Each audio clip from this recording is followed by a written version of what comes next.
जय Hind students, I hope कि आप सभी लोग स्वस्थ होंगे। आप सभी की प्रिपरेशन अच्छी चल रही होगी। जितने भी न्यू स्टूडेंट हैं जिनको ये नहीं पता है कि एग्जाम कितने फेज में कंप्लीट होता है, तो एग्जाम 3 फेज में कंप्लीट होता है, प्रीलिम्स, मेंस और इंटरव्यू। प्रीलिम्स 28 मई 2023 को हो चुका है। अब मेंस एग्जाम होने वाला है। मेंस एग्जाम का टाइम टेबल आ चुका है। टाइम टेबल किस टाइप से रहता है ये आप सभी को पता होना जरूरी है। मेंस एग्जाम जब कंप्लीट हो जाएगा, रिजल्ट आ जाएगा, उसके बाद इंटरव्यू का टाइम टेबल आएगा। वो भी आपको टाइम के अकॉर्डिंग बता दिया जाएगा। चलिए हम बात करते हैं अभी जो सिविल सर्विस मेंस एग्जाम 2023 होने वाला है उसका टाइम टेबल क्या है, इस पर बात करते हैं। ये सिविल सर्विस मेंस एग्जाम का टाइम टेबल है 2023 का। डेट दिया हुआ है, कौन कौन से सेशन में एग्जाम होने वाला है ये भी। तो यहाँ पर ध्यान देना, जैसे कि 2 सेशन की बात की गई है, मतलब कि एक दिन में 2 बार एग्जाम होगा। एक होगा सुबह 9 से 12 बजे और दूसरा होगा 2 से 5 बजे तक। तो पहला पेपर 15 सितंबर 2023 को होगा। इस दिन पेपर 1 होगा। पेपर 1 में ए से पूछा जाएगा, ए से का पेपर है। ये 9 बजे से 12 बजे तक चलेगा। दूसरे शिफ्ट में कोई पेपर नहीं है, इस दिन फ्री हो गए। टाइम टेबल ऐसा ही हर साल रहता है, डेट बस अलग अलग रहती है। दूसरा है 16/9/2023, मतलब 16 सितंबर 2023 को दूसरा पेपर होगा और तीसरा पेपर होगा। दूसरा पेपर जिसे GS1 कहा जा रहा है और तीसरा पेपर जिसे GS2 कहा जा रहा है। मतलब कि 9 बजे से 12 बजे तक GS1 और 2 बजे से 5 बजे तक GS2। इसके बाद 17/9/2023, यहाँ ध्यान देना कोई गैपिंग नहीं है। 3 पेपर की बात हो चुकी है और तीनों पेपर में कोई गैपिंग नहीं है। इसके बाद पेपर 4 होना है जिसमें GS3 पूछा जाएगा और पेपर 5 जिसमें GS4 पूछा जाएगा। जो न्यू स्टूडेंट है वो इस बात पर ध्यान दे रहे होंगे कि पेपर 2 लिखा है और नीचे लिखा है GS1।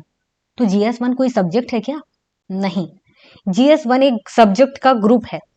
GS2 भी सब्जेक्ट का ग्रुप है, GS3 भी सब्जेक्ट ग्रुप है, GS4 भी सब्जेक्ट का ग्रुप है। मतलब उसमें 3-4 सब्जेक्ट ऐड है। वो कौन कौन से हैं इस पर ऑलरेडी डिटेल में बताया जा चुका है। जब आप सिलेबस पढ़ेंगे तो वहां से आपको चीजें समझ में आ जाएंगी। अगर आप लोगों को नहीं पता है तो उसका लिंक इस वीडियो के डिस्क्रिप्शन बॉक्स में दे दिया जाएगा। इसके बाद बीच में आपको गैप दिया गया है ताकि आप अच्छे से पढ़ सकें। इसके बाद 23/9/2023 को एग्जाम होगा, मतलब 23 सितंबर को।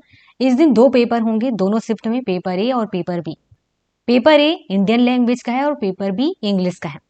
इंडियन लैंग्वेज हमारे यहाँ, हमारे इंडिया में कॉन्स्टिट्यूशन में 22 भाषाओं, 22 लैंग्वेज को मान्यता दी गई है और इन 22 भाषाओं में से कोई एक भाषा, कोई एक लैंग्वेज आपको चुनना है और उसी लैंग्वेज में ये वाला पेपर होगा। यहाँ पर जो लैंग्वेज दिया गया है, इन्हीं लैंग्वेज में से कोई एक लैंग्वेज चुनना है, इससे बाहर कोई भी लैंग्वेज नहीं चुनना है। फिर दूसरा पेपर होगा इंग्लिश का, जो कि सबके लिए कंपलसरी है।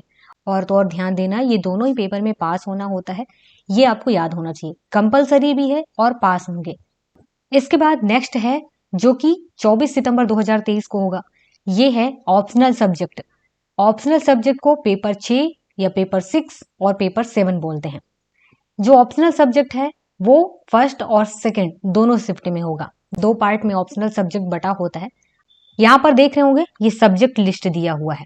ये सब्जेक्ट लिस्ट में से कोई एक सब्जेक्ट आपको चुनना होता है और एक सब्जेक्ट को ही यहाँ पर 2 पार्ट में बांटा गया है।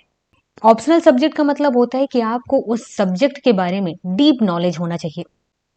डीप नॉलेज होगा तो उसी नॉलेज को आपसे 2 भागों में बांट करके पूछा जाएगा। पहले शिफ्ट में भी आपसे उसी सब्जेक्ट के बारे में पूछा जाएगा और दूसरे शिफ्ट में भी आपसे उसी सब्जेक्ट के बारे में पूछा जाएगा। तो ऑप्शनल सब्जेक्ट आपका कौन सा होगा ये आप अपने हिसाब से अच्छे से चुन लें। और यहाँ पर हमारा टाइम टेबल कंप्लीट होता है।